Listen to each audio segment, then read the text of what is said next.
Welcome everyone to another Company of Heroes 2 replay cast. It's been a while, and we're back with Bang on Landsrath Ambush. It's a 4v4 sent in by Panda the Cunning Mango. Not sure what this name is supposed to mean, but I like it. He's gonna start already on the northwest side of the map as Wehrmacht, getting out an MG42 instantly, probably to get into this building very quickly. Very nice. Alti playing as Wehrmacht as well, also going for tier 1 and MG. Pretty standard start. And then two OKWs. Yes, two OKWs. Fred 2 and Despertaferro 888 Cat. Just gonna call him Cat because his name is long.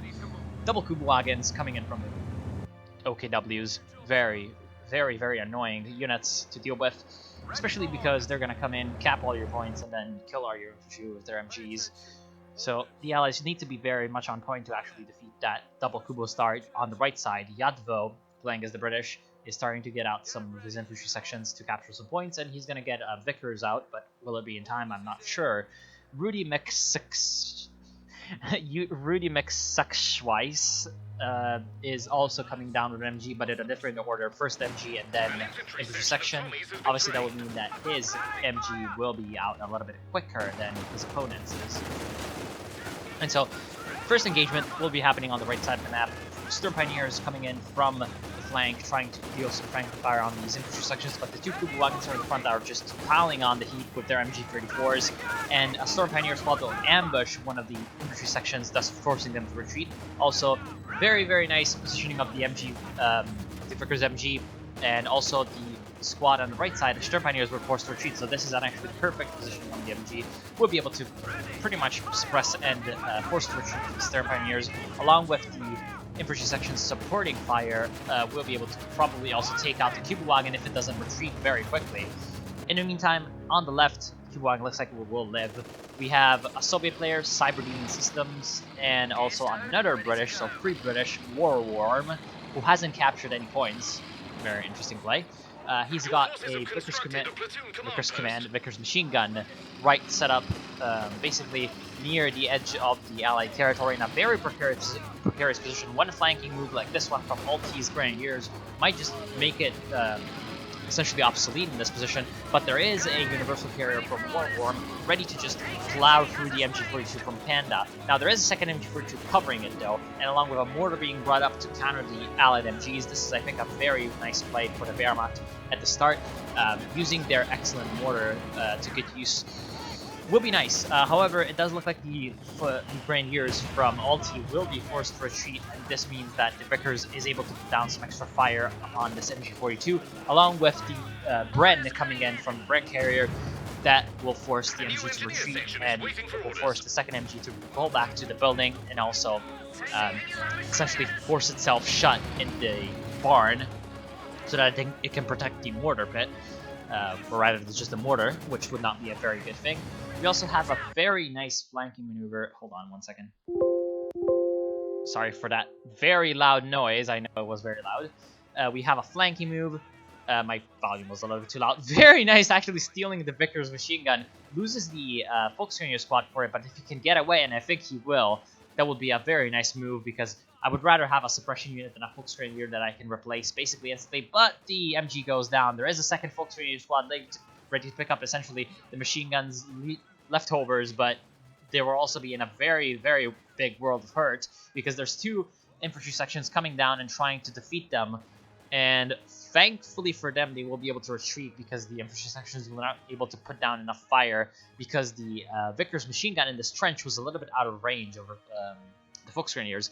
However, the Germans still have lost a lot of manpower in this engagement, so they will have a little bit of a slower time getting adjusted to the right side and its combat. The British will be in a little bit of a manpower advantage, but they have also lost one of their machine guns. I will just speed it up a little bit because this is just the early game, not much is actually happening. There is a mortar from Alti, hasn't really been able to do much. Of course, the mortar from Panda the Cunning Warrior, or the Cunning Mango, will have two mortars. Will have a little bit of experience on the other ones, but not really that much. They haven't been able to hit much. Very nice job with a Cloakwork Enver for taking out some of the points, managing to sneak cap behind enemy lines. Also, there is a sniper on the field from Mr. Warworm, and along with the flamethrower combat engineers, which means that we have the mobile assault doctrine being picked. It means that he's going to be definitely able to defend himself against infantry. However, any kind of light vehicles will need to be taken out by the sniper, for which the sniper needs to go up to Med 1 so that he can get that critical shot and be able to crit the engines of all those light vehicles that might otherwise just be charging at him. And speaking of charging light vehicles, there is a flame half-track just plowing through this one infantry section, forcing it to retreat.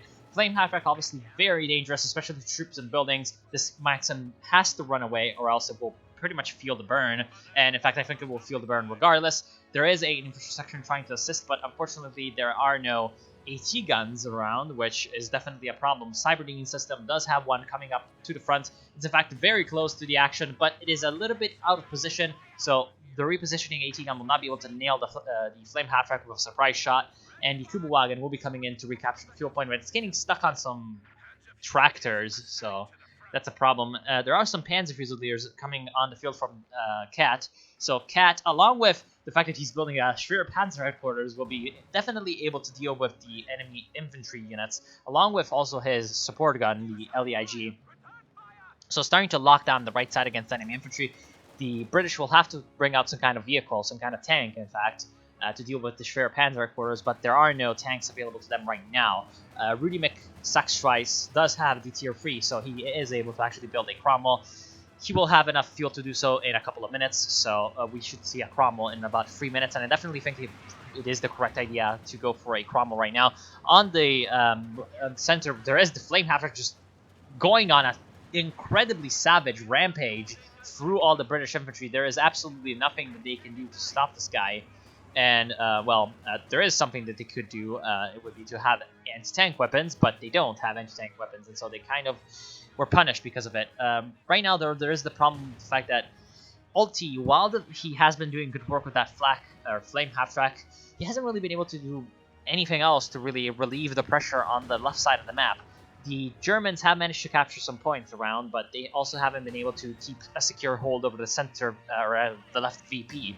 There is a flame half-track from Panda as well, which has been helping out the situation, but Panda really needs to get out some kind of anti-tank, especially because Warworm is going for an AEC. Now, he can't see that, of course, but at 9 minutes, you should definitely be expecting the enemy to go for some kind of vehicle, especially Soviets. Soviets being very, very adept at using light vehicles to their advantage, especially the deadly T-70. If it can get a beat on your infantry, it's going to be very, very painful if you don't have anti-tank weapons to actually counter it. Now, there is one Grenadier squad who has the ability to shoot the Panzerfaust, but it's only one Grenadier squad and 2 Grenadier squads from Ulti, so that's really not a lot of anti-tank power available to the Germans on the left. On the right, there is absolutely no AT except for a Penderwerfer that's kind of sitting at the base, and a Sturm Pioneer with Panzerschreck. There's also a supply truck just running around and trying to set up a Schwer Panzer headquarters in probably one of the worst positions possible. It's definitely too close to the action. Any kind of medium vehicle from the Allies can capitalize upon this very, very, very aggressive placement of the Schwer Panzer headquarters. In fact, Yadvo is going for an AEC as well. I think that's not the best move. He doesn't have the tier 3, but he should definitely get the tier 3 because he needs some kind of heavier vehicle in order to punch through these heavy defenses that the Germans have. If not, then he will basically be stuck in his base, and that will definitely not serve him well in the coming resource wars, because, well, it's 4v4. Resources are very, very important, as Rudy definitely understands, as he's going to build a fuel cache. The Germans, other than Ulti, doesn't look like they are preparing in any kind of weird way. There is a mortar half-track on the field for Ulti, who is still using his flak half-track. You're going to burn up a 6-pounder anti-tank gun that's without any support. Always support the anti-tank guns, obviously. Just leaving them like this is not a good idea. There is an assault going in on the right side, but it's going to crash into the rock that is this Schwer Panzer headquarters, and, well, there is an artillery strike coming in from the artillery infantry sections of, I think, both British players. So I think we will see artillery coming in from both British bases. In fact, it does look like that is the case. Only Rudy, though, has the tier 3 available to him, so only he will have 2 25-pounders firing at the Schwer Panzer headquarters. Obviously, also, the Schwer Panzer headquarters is not really an easy target, especially because those 25-pounders are very, very inaccurate, unless you are going for the artillery Doctrine with the concentrated barrage and the deadly airburst rounds from the defensive tactics, which Rudy does not have. He is getting them right now. Actually, no, he's getting hammer tactics, so no, he will not have the airburst shells. On the left side of the map, unfortunately, I haven't been able to follow as much. And there is a mortar half-track, and a flame half-track, which is coming back for revenge. But unfortunately, it seems like it's still kind of a stalemate over here. There is the AC still doing some work. Pack gun being brought up a little bit too far, I think. Because of this hedge, the Pack gun tried to get around the hedge and then get around the fence as well, so it couldn't just stay here on the road because that would leave it in negative cover. So it just tried to run around the hay bales as well, so that was a very, very low limited line of sight that could not be essentially used for any good ways. Cyberdine's system does have the armored assault tactics, so he is getting out the T-3485 battle tank. Now, obviously, that will be a fairly good unit against enemy vehicles.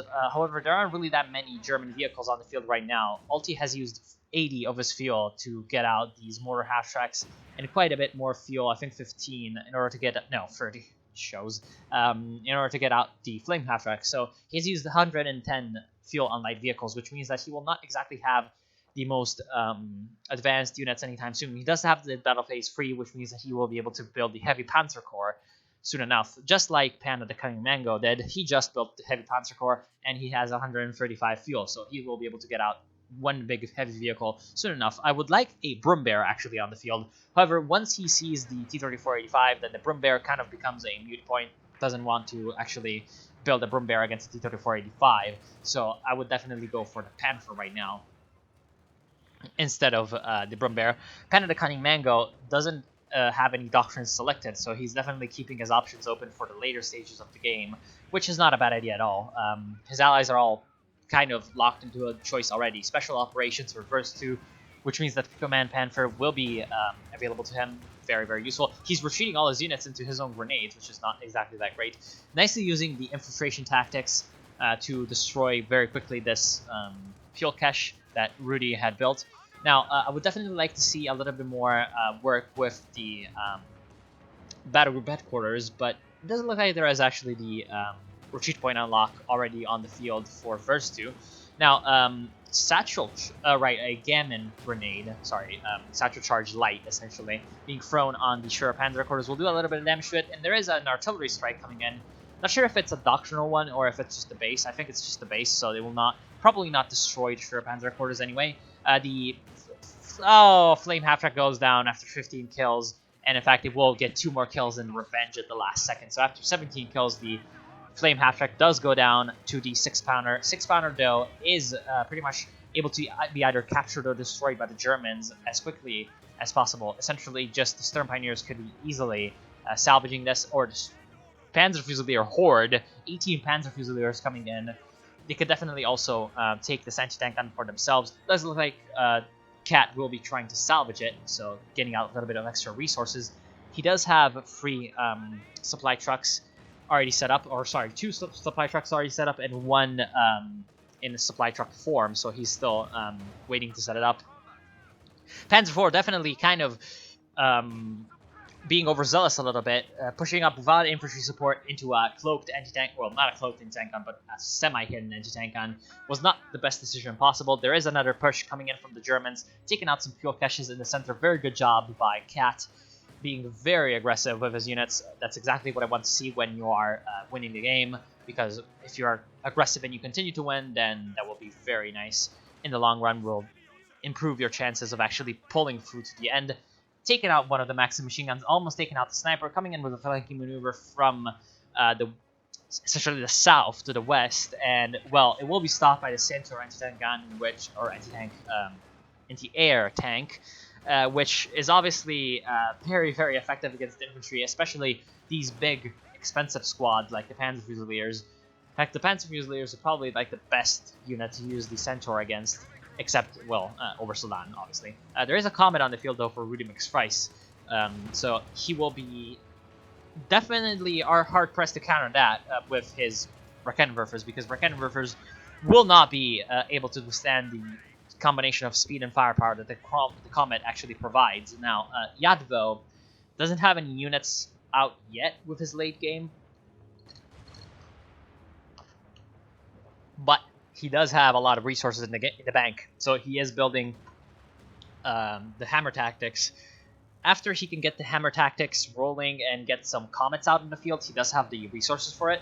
He will be very, very dangerous, about as much as his ally. And right now, Warworm, he's probably the weakest link out of all the Germans. There is the Panther on the field for Panda, the coming Mango, and that's gonna be enough to counter the Centaur. But there is the problem with this anti-tank gun along with the 2 T-3485s that Cyberdine has. Now, of course, he is the Armored Assault Doctrine, but Panda does not know this, so Panda should be very careful right now with this Panther, because if it isn't Armored Assault and it is, for example, Guards Motor Coordination Tactics, then Cyberdine Systems would have the ability to actually use the target vehicle ability, which is very, very dangerous against even these very heavily armored German tanks.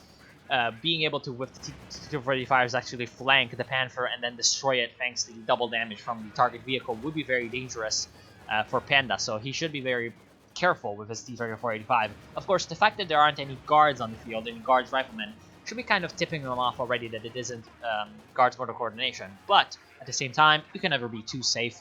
There is a Comet on the right side taking out the Sure Panzer quarters, but also being kind of ambushed by free Volksgrenadiers. Gonna be Panzerfausting it to oblivion and back. There is a Panzer IV trying to come in and destroy the Comet. In fact, the Volksgrenadiers will very smartly reman a 6-pounder anti-tank gun from the rear of the Comet tank, and that will definitely push through enough damage, along with a Panther coming in from the OKW in order to destroy this Comet. Does look like the anti-tank gun might go down with its veterancy, that it's just accrued.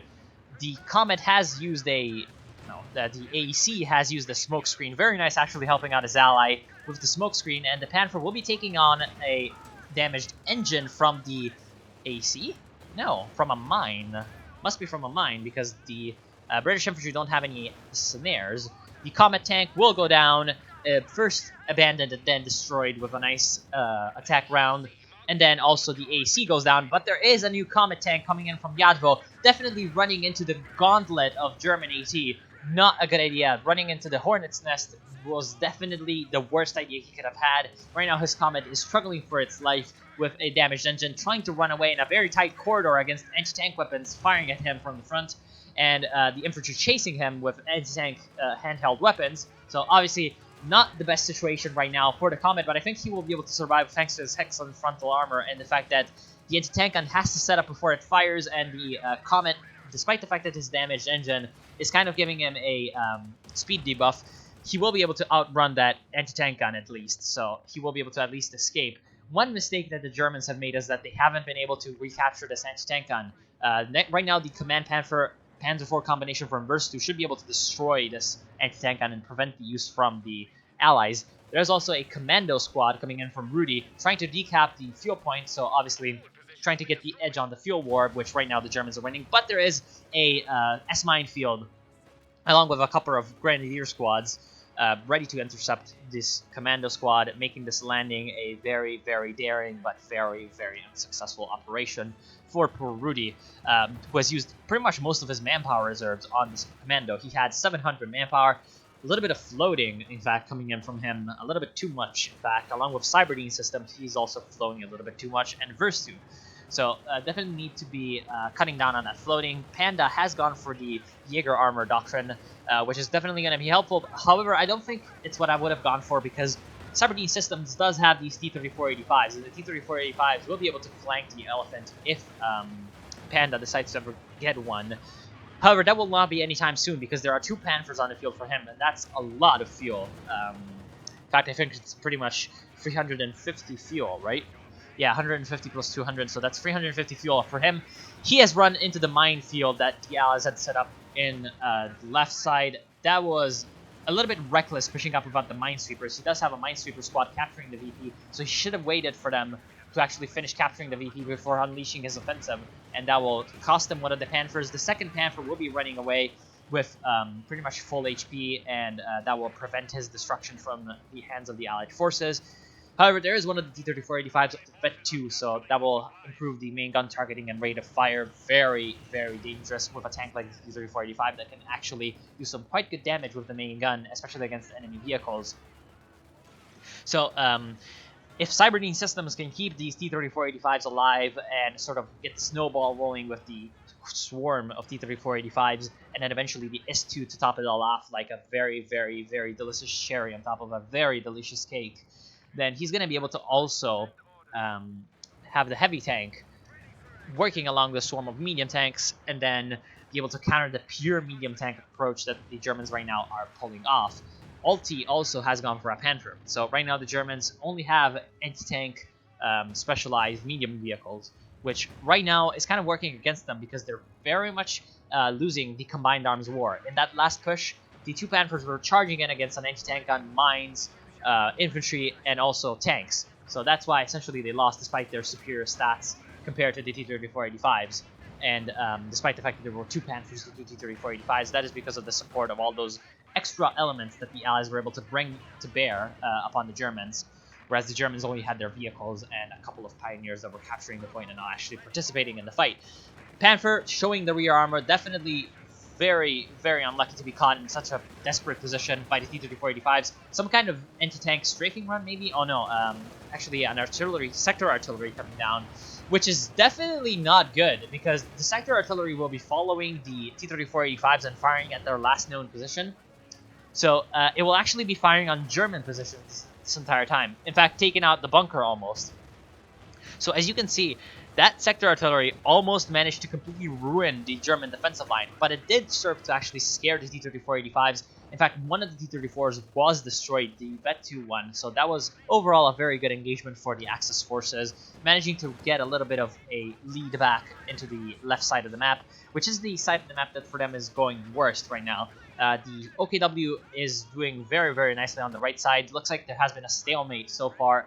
On the extreme right, there is a Comet from Yadvo, I think the one that was already damaged and was repaired, squaring off against a Panther and a a normal Panzer IV, along with a Schwer Panzerquarters being built. So right now, Verstu, again being very aggressive with his Schwer Panzerquarters. I don't think that's a very good idea. I think he should be using some more of his actual manpower to get some machine guns and Raketenwerfers in order to fortify these positions instead of the Schwer Panzerquarters, and keeping the Schwer Panzerquarter possibly over here along with the other Schwer Panzer, but I would definitely go for a Schwer Panzer in the base just to keep it safe. Right now what he wants is safety for the Schwer Panzerquarters because he needs to be able to build those units. He needs a tech structure, he doesn't need a defensive structure. Excellent shot at maximum range from the Panther, decruised the Comet. However, I don't think Verstu knows about it, or else he's being very cautious about any kind of ambushes that might be waiting for him. Probably a good play overall, so he will not be able to unfortunately finish off that Comet. Kind of lucky on who's that guy? Yadvo, right? Kind of lucky for Yadvo. And also Rudy McSchweiss, right now, or McSachschweiss, he does have the air supremacy operation available to him in only half a command, well, a tenth of a command point. So we will see if Rudy can actually pull off something with that. Of course, he does not have any munitions. The only person right now who's in any good way for munitions is Panda coming Mango, who has a lot of munitions and also the ability to calm down the Stuka bombing strike. So we should definitely watch out for huge swarms of infantry such as this one. Well, this is not exactly a huge swarm of infantry, but big concentrations of infantry, AT guns, support weapons, land mattresses. There is a land mattress for Warworm. And in general, those kinds of things will be all good targets for that. The Command Panther is, the normal Panther is kind of pushing through, trying to take out one other Comet, and it will go down. But there is a swarm of anti-tank infantry coming in from the British. Piat's going to be blazing away at the Panther.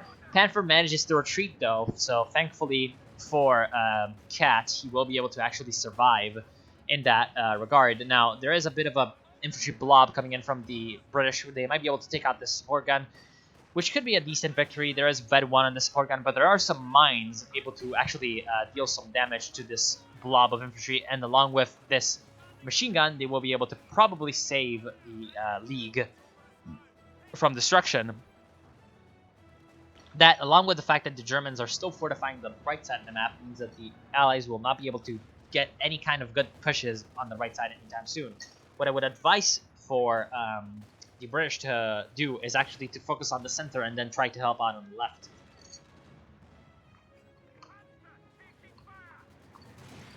Because if they can just defend the area around their base like this with mines and anti-tank guns, ooh, very nice shot on the Comet though, taking it out. If they can defend the area around their base like this with mines and anti-tank guns, then they will be able to pretty much shut down any German pushes. It is much easier to defend from near your base than from basically the mid part of the map. So they will not need to hold as many units back as the Germans will be in order to defend the area.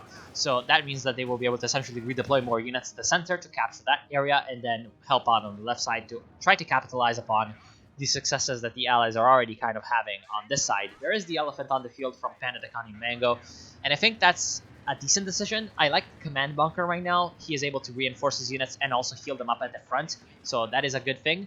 So I would have thought that a little bit more of an infantry focus would have been what the Doctor ordered for Panda the Cunning Mango. However, there is a Stuka strike coming down, and there is a pretty big amount of Allied forces.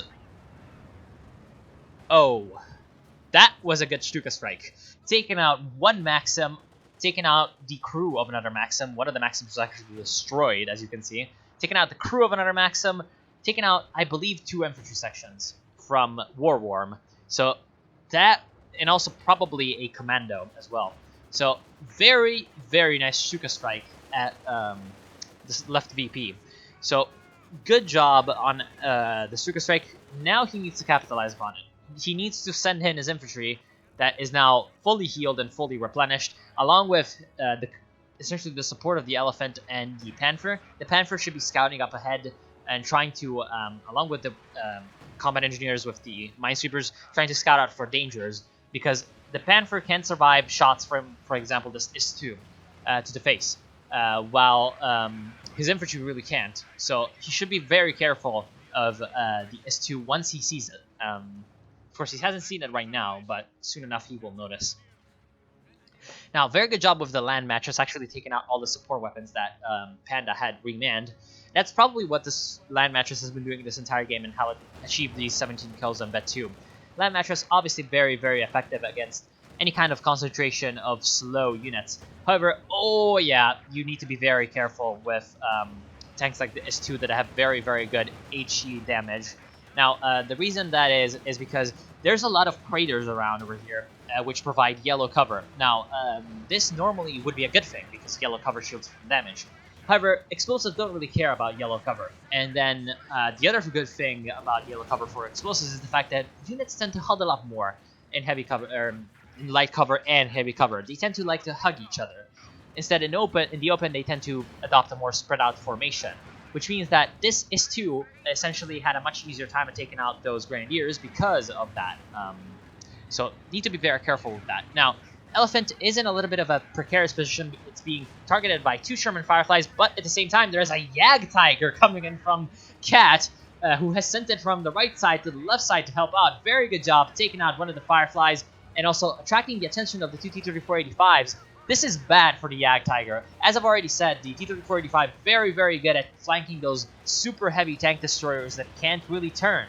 T-3485, very good for its mobility. However, there are 2 anti-tank squads from Ulti, and he will be able to, along with the support of a Raketenwerfer, destroy all the T-3485s, and Cyberdine Systems will quit the game.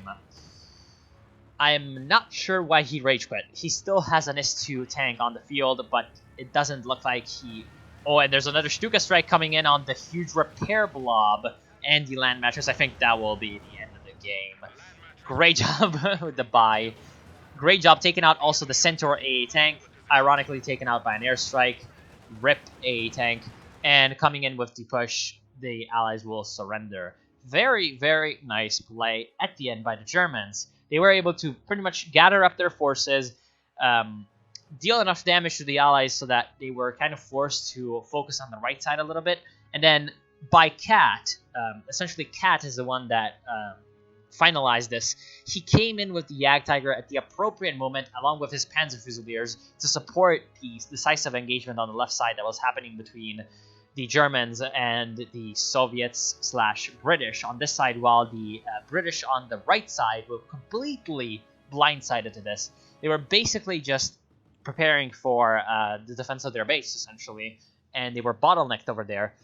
And that kind of allowed the Germans to focus all their firepower and vehicles that they could have. In fact, they could have done a little bit better at this with this Command Panzer and these two Panzer IVs, but it looks like Verstu was a little bit more cautious in that and decided to stay on the right side. Yeah, they could have essentially done even more of a concentration, but they were able to concentrate enough to actually defeat the Allied troops on the left side at the exact possible moment that they could have essentially. Before, they couldn't have defeated the Allies because they just had too many forces.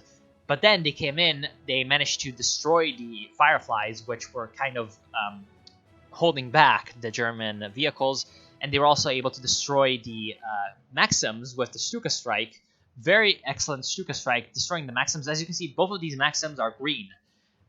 This one has a little bit of veterancy, but it's coming back to base, so it was definitely damaged in its in the baptism by fire that it had. It doesn't have that much vet and only 3 kills. So all these are newly built Maxims built to replace the ones that were lost in the field offensive that was destroyed by the Stuka Strike. So that kind of allowed the German infantry to push up and destroy not only the anti-tank guns, because the anti-tank guns had to be remanned during that fight. I wasn't able to actually put the camera on it, but that's what happened. And it kind of allowed a little bit more of a breathing space for the German vehicles.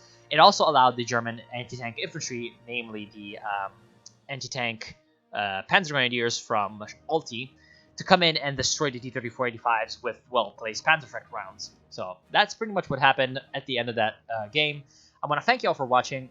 I hope you enjoyed, and by the way, if you want... Oh, there was a LEFH artillery gun going up in a very, very forward position. I don't think that was very nice of Alti, but whatever. If you want to send me more replays, you can.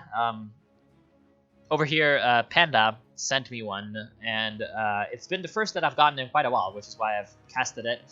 And, well, I wasn't really playing Company of Heroes earlier, so that's also why I wasn't casting anything from Kotu.org. So if you would like to see your game casted, just send it to me. You know my email will be in the description. And if you want to send me anything from Wargame Red Dragon, in case any one of you plays Wargame Red Dragon, I guess I could cast that game too. So yeah, I want to thank you all for watching. I hope you enjoyed. And I'll see you soon.